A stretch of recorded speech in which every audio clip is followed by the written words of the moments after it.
Hello everyone, and welcome to another installment of Shower Thoughts, the budget commander series that proves magic isn't pay to win. In this week's video, I'm going to tell you about 10 monocolored commanders from the new Lord of the Rings set that can be both powerful and inexpensive. I'll be looking at just the main set this and next week, or I'll be covering multicolored commanders next week.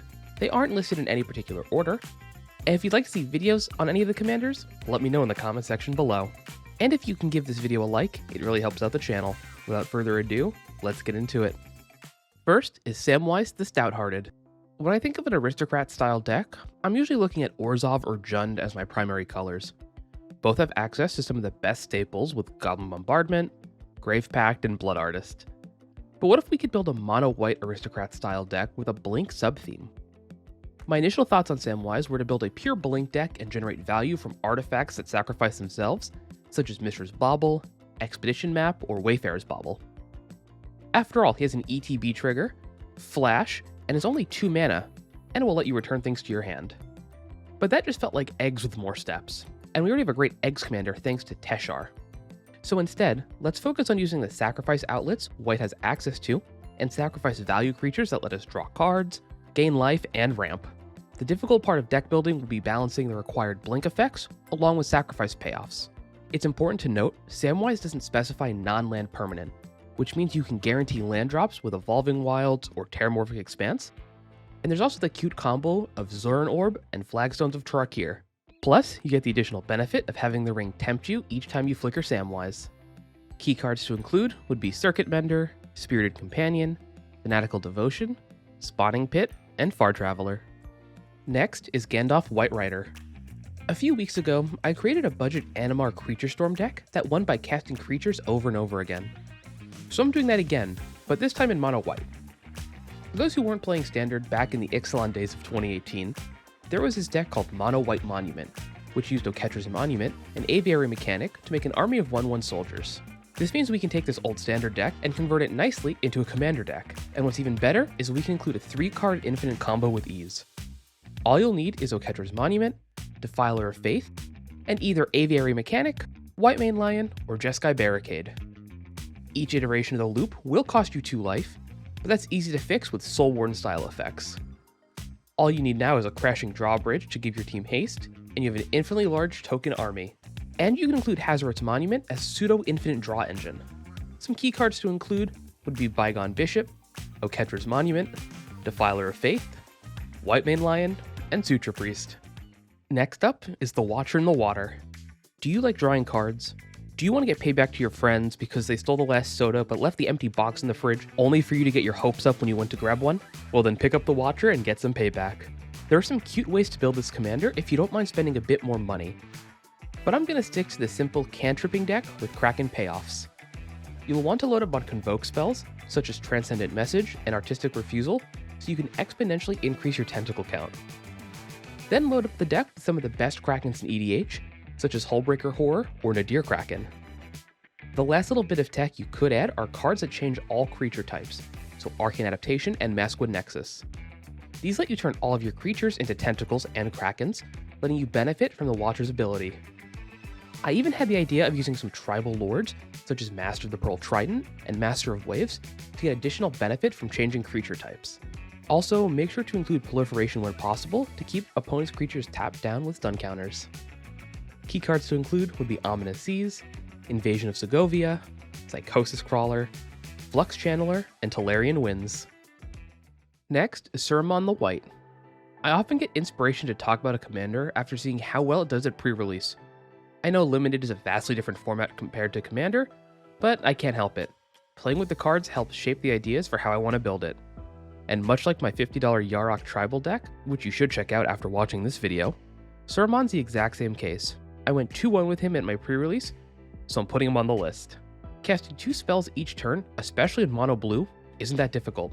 Plus, we can turn our Orc army into a zombie and Orc army, and play mono blue zombie payoffs. If you have the budget for it, Altar of Dementia would be a great include as a way to get value from the army tokens as it grows. But there's always the option to just turn it sideways and crack some skulls. Some key cards to include would be Eternal Skylord, Flux Channeler, Commence the Endgame, Shadow Rift, and Corsairs of Umbar. Next up is Sauron the Necromancer. So I have a confession to make. I'm in love with graveyard strategies. Not sure why I love them as much as I do, but I can't help but brew a reanimation deck where possible, even if I'm only reanimating budget bombs such as Mere Battlesphere. Building Sauron as a self-mill commander will be the most common and probably the best option at any budget.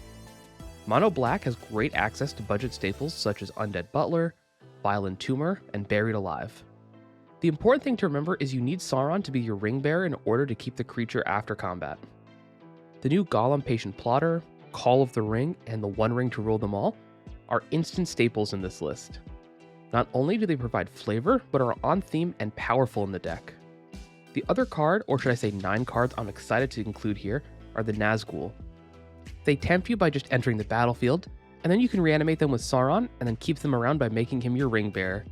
Key cards to include would be Gollum Patient Plotter, Call of the Ring, One Ring to rule them all, Tormod the Desecrator, and Desecrated Tomb. Next up is Gollum Patient Plotter. So you remember how a few moments ago I just said I love graveyard decks? Well, Gollum is another great graveyard commander, but plays quite a bit differently than Sauron. Instead of reanimating a ton of big dumb idiots, you want to recast Gollum and sacrifice him repeatedly. Unsurprisingly, there is quite a bit of overlap between Sauron and Gollum. You'll be tempting often enough that the Nazgul will grow into massive threats, and Call of the Ring will let you draw more cards than you know what to do with. You'll want to make sure you have enough sacrifice fodder in this deck for the second ability when putting him into the graveyard. The last thing you want is for your commander to get stuck in there for a few turns. There isn't much else to say about this card. I'd include as many Blood Artist effects as possible, along with cards that make you tokens when creatures die, so you can sacrifice those to bring Gollum back.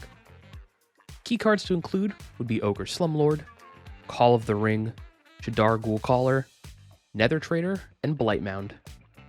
Next is Glowin Dwarf Emissary. In recent years, red has pretty much become the de facto treasure color in EDH, from powerful staples such as Dockside Extortionist to Professional Facebreaker.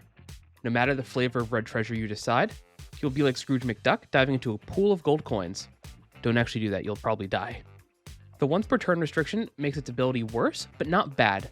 Because artifacts are considered historic, you should include Shimmermere or Liberator Urza's Battlethopter, so you can make up to 4 treasures each turn cycle.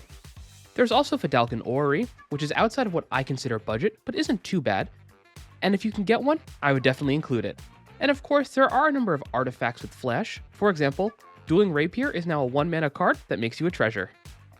Some key cards to include would be Reckless Fireweaver, Magda Brazen Outlaw, Zorn, Shimmermere, and Liberator Urza's Battlethopter. Next up is Gimli Counter of Kills. Mono Red Burn is an infamous archetype in both EDH and 60-card Magic. From the very first iteration of it, with just Black Lotus and Lightning Bolts, to Modern Burn, which adds white for Lightning Helix and plays cards like Skullcrack. In EDH, we have Torbran and Neheb as some of the premier burn commanders. Gimli, though, is an innocuous burn commander that won't draw the ire of the entire table. Only dealing 1 damage each time an opponent's creature dies might not seem impressive, but what if we could give people creatures and kill them ourselves? There is a slightly expensive combo of Forbidden Orchard and Pyrohemia, but surprisingly, red has access to a number of creatures that will give your opponents tokens for you to destroy later on. And we can't forget about Blasphemous Act. Not only is this one of the best board wipes in red, it's likely the best board wipe in this deck. Also, Gimli's the one dealing the damage, so I would try to either give him Infect with Grafted Exoskeleton, or Lifelink with Loxodon Warhammer. Some key cards to include would be a Cronin Horse, Goblin Spymaster, Dowsing Dagger, Blasphemous Act, and Genesis Chamber. Next is Fanghorn Tree Shepherd. There's a pretty easy joke about butts here, but I'll just sit on that for now. Fanghorn is everything I wanted in a Treefolk commander. They're a Treefolk, and they give us a ton of mana to cast more Treefolks. It is a 7 mana value commander, which shouldn't be too big of an issue in green, but it is something to keep in mind. One of the great things about Treefolk is how inexpensive the tribe is to build. While yes, there are some expensive trees such as Timber Protector or Leaf Crowned Elder, a majority of them are under $1. You get Ramp with Bosk Banneret, or a Budget Lord with Verdoth the Ancient. And there are even ways to create Treefolk tokens with Reach of the Branches or Sylvan Offering. We also just got a reprint of Genesis Wave in the last batch of precons, so that's now an inexpensive way to use your mana to cheat trees into play. One final note. Because you have to attack to get the mana, fog effects might be a nice include to protect your trees. I think Fanghorn's bite will definitely be worse than its bark. Yes, I went there, and I'm not apologizing. Some key cards to include would be Bosque Banneret, Assault Formation, Dungrove Elder, Orchard Warden, and Verloth the Ancient. Last but not least is Eleanor Gardner. One of my favorite things about this set has to be the focus on food tokens. It's one of those mechanics that has always been on the fringe playable of EDH, but just needed a few more support pieces. Eleanor is not only a great support piece, but an amazing food payoff as well. Now I think most people will go landfall with some food generation in the deck in order to ramp and get landfall triggers, but I want to try building mono green life gain and having incidental value of ramping. I would include the obvious choices such as Tireless Provisioner, Tireless Tracker, and Academy Manufactor for value. And the Abzan Food Precon gave us great tools with Feasting Hobbit and Motivated Pony. And then there's the main set that gave us Peregrine Took, Meridoc Brandybuck, and the Shire. Some key cards to include would be Trail of Crumbs, Giant Opportunity, Feasting Troll King, Gilded Goose, and of course, Tireless Provisioner. And with that, thanks for watching. If you want to see budget decks for any of these commanders, let me know in the comment section below. Or if you'd like a personalized deck tech, you can join my Patreon, just like these amazing people shown on screen here. A link to my Patreon is down below. And if you like written content, check out the Commander's Herald for the accompanying article. My articles go live every Thursday. This has been Ben with Bathroom Brews MTG, and remember, always wash your hands.